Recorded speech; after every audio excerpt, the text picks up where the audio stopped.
Our next guest is a groundbreaker who changed beauty standards and founded a billion-dollar brand. You heard me, billion with a B. B squared is what President Barack Obama used to call her. Bobbi Brown began her career as a makeup artist and started her first cosmetics company back in 1991. She became as well known as some of her celebrity clients for pioneering a no-makeup makeup aesthetic. She's the author of 9 books, all of them about beauty, and she's here now with her new memoir, her first memoir. It's called Still Bobbi.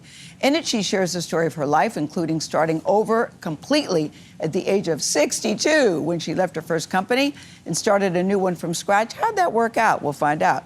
We're happy to say that Bobbi Brown joins us live and in color in the studio. It's so good to see you. So good to see you, too. I love this book, Bobbi, because you took us behind the scenes of your journey to get from there to here. But let's talk about, you sold the company in the 90s for lots and lots of money, working for the Estee Lauder company, and you still were involved with the brand. You had been with the company 22 years, and you're called into the office. This is in October 2016, and you think it's going to be a meeting about what, and what was it about? About how we were going to finally do what needed to be done to turn things around. Yeah. Yeah. And instead, what happened? What happened is they basically said, we're canceling your work contract. Yeah. And I said, you're firing me? And they said, no, we have a new role for you. Yeah. And the new role meant that you're not involved. But essentially, you were fired after 22 years with your brand. Yeah. So you're going down the elevator and you're thinking, what? Honestly, all of my angst and emotion kind of like, it lifted. Like I wasn't worried. All of a sudden, I didn't have to worry about things that I wanted to fix. Yeah. Because first of all, it was an amazing experience being part of this corporation. I learned so much. But then it wasn't. Yeah. And I stayed a couple years when it wasn't. But it was amazing for many of the years I was there. Yeah. And you have a beautiful mind. Yes. And oftentimes that comes with being resilient in this space that you're in. As Gayle was talking about, you're walking away, you're on the elevator, this weight is lifted off of your shoulders, but then you have a decision to make. Right. How do you decide to pivot from there? I decided the second it was handed to me, I was done. I knew I wasn't going to stay. There was nothing to stay for. So I didn't know what I was going to do. I had no idea. You had no idea? No idea. I was 59.9 years old. I had 4.5 years left on a 25-year non-compete. And I had been on a treadmill for 22 years, 30 years. What was I going to do? But you also knew you wanted to do something. You knew you were not just prepared to stay at home with Steve and the kids were out of the house. Yeah. You knew that you wanted to do something. But I didn't know what I wanted to do, and I really thought beauty was done. I thought that part of my life was done. I really thought it was over, and I thought, well, everyone's going to forget about me. I'm not going to be anything anymore. And it kind of turned out to be the opposite. Well, clearly it's not done. Great Jones is a great company. My wife loves it. Great Jones is a really great company, but this is Jones Road. Jones Road, that's what I mean. Yes. Jones Road. Great Jones makes kitchenware, different exactly. thing. Yeah, totally different product. I think a collab should happen. I use their crock pot. Anyway, I love how optimistic this book is, and the message you have to young women and to your younger self to stay true to themselves and their vision and their belief in real beauty and to know that all things will work out. Yes. Looking back, beauty standards changed, beauty styles changed in your 5 decades. How did you stay true and optimistic through all that? True to yourself. Well, because you know what, it just didn't seem right to tell people to change their faces. You know, your foundation should match the color of your skin. It was like, of course. And I don't really like contour because I don't think people, you know, should be told that they have to change the shape of their face. I know, but Bobbi, you were told people don't want advice from a soccer mom, beauty advice from a soccer mom. Right. And you know what? And then my answer was, but I am a soccer mom. Yeah. You know, but I am a soccer mom. And I thought other soccer moms were customers. Yeah. And they were. Yeah. What advice do you give to people who struggle to find a work-life balance? There is no such a thing as a work-life balance. You just have to do the best you could do. And, you know, I look back, how did I do it? I have no idea. I mean, 3 kids. First of all, I commuted, you know, from the suburbs. And no one did that back then. When you're working in the fashion world and you're working for Vogue, you're anchored. You're just, you know, you don't tell people that you live in New Jersey, God forbid. Yeah. What does Jones Road does what exactly? And how long did it take for that to become profitable? Well, Jones Road is 5 years. We're celebrating 5 years. And, you know, we were profitable in the first year. I mean, we are a company. It's another makeup line, Yeah, we don't take investments and we just run very scrappily, kind of the way I live my life. And Yeah. it's really been an incredible journey. But Bobbi, this from the woman that said, I don't want to be working when I'm 60. When we sold the company and my husband said we have a 25-year non-compete, I mean, I counted on my fingers because I'm not good at math, and I'm like, I'm 37. I'm not going to want to work when I'm in my 60s.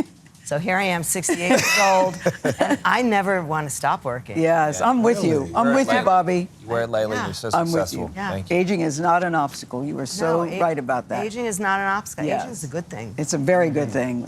Very good thing. We're still here. Bobbi Brown, congratulations Thank to you you so much. Still Bobbi is available tomorrow wherever you like to buy your books. You're watching CBS Mornings. We always appreciate and thank you for that. We'll be right back.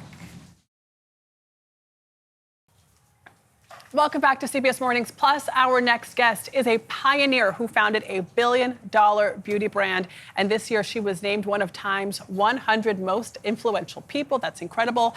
Bobbi Brown launched her first cosmetics company more than 3 decades ago.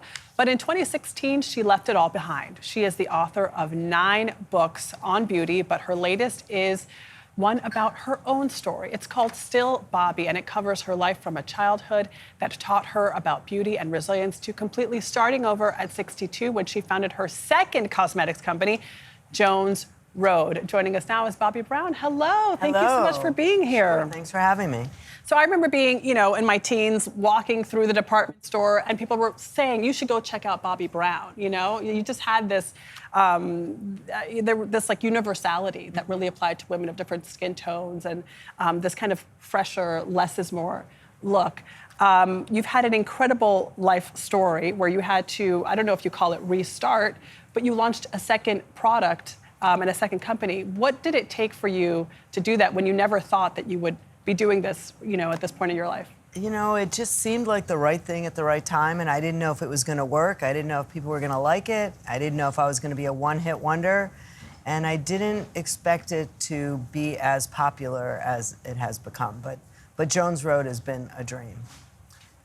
I love the creativity of your companies and of your career. You have an anecdote in the book about a Hershey's event. You wanted a color for lipstick that was like a chocolate espresso, but you didn't bring your color palette. So Right. you ended up using eyeshadow and lip balm to mix something, and it turned out amazingly. Right. It was actually during Fashion Week, and my assistant at the time forgot my lipstick palette. So instead of freaking out and yelling at her, because that wouldn't have helped anything, I said, hand me the eyeshadow and hand me that, and I quickly mixed something. I made this lipstick that was the color of Hershey's chocolate, and Vogue wrote about it as like the thing of the season. The thing. So Yeah. like, what's the lesson there? Because yelling at people can feel good in the moment. Yeah, you know what? It doesn't feel good in the moment, but really it's about, okay, so what, now what? This happened, how am I gonna fix it? Like, I have to think quick on my feet. So you've had to be nimble throughout your Yeah. career. You, of course, had your company, Bobbi Brown, your first company was huge, bought by Estee Lauder. Right. You played a role, but you were losing creative. Well, I played a role. I went to work every day just thinking I owned the company, and for many years it worked. After we sold the company, I stayed 22 years. That's a long time for a founder to stay with an organization. And for many of the years, it was glorious until it wasn't at the end. So you decided to leave. Yes. You didn't take the offer they were giving you, which Right. would have, Which Seemed like was no not offer enough. at which all. was really no offer. Yeah. Which was, go home, but take the money. So, you could have probably done nothing and enjoyed the rest of your life and not work. Why did you choose to work? And was it hard to create a new company when I imagine you no longer had the right to your own name Right. in this, in a corporate way? Right. I don't own, Bobbi Brown for for beauty or makeup purposes. And, it doesn't really matter in our day of, the internet. People still know it's me involved with it. And I didn't know I was going to do it, but I just felt I wasn't done, and I wasn't done teaching. I wanted to teach women that makeup is not complicated and that you don't need a lot of makeup to look good and feel good. And I also wanted to know what it was like creating products with a clean formula, because Bobbi Brown is a traditional formula, Jones Road is a totally clean, natural formula. Just hearing you guys chat before we went on air, you were saying that makeup is a match when it disappears into Yeah. your skin. That's such an interesting way. When you choose a foundation, first of all, the reason women wear foundation, and men too wear foundation, to even out their skin so you look like you're not wearing it. So the only way to do that is to put a foundation on, and it disappears when you try it on your face. Because often, you know, when you put a foundation on and you have to fix it? Yeah. Yeah. Yeah. I wanted to create things you don't have to fix. My favorite is what you named your foundation, which is. Yeah, WTF. What the foundation. Okay, all right. What's the You joke? could tell I didn't have a lot of people saying you can't do that. I think it's brilliant. I'll never forget that. Yeah, WTF. That's so great because you put it on and you thought. Yeah, I was like, I didn't say what the foundation. I said something else. Bobbi Brown, thank you so much. The book is called Still Bobbi. It is available tomorrow wherever you like to buy your books.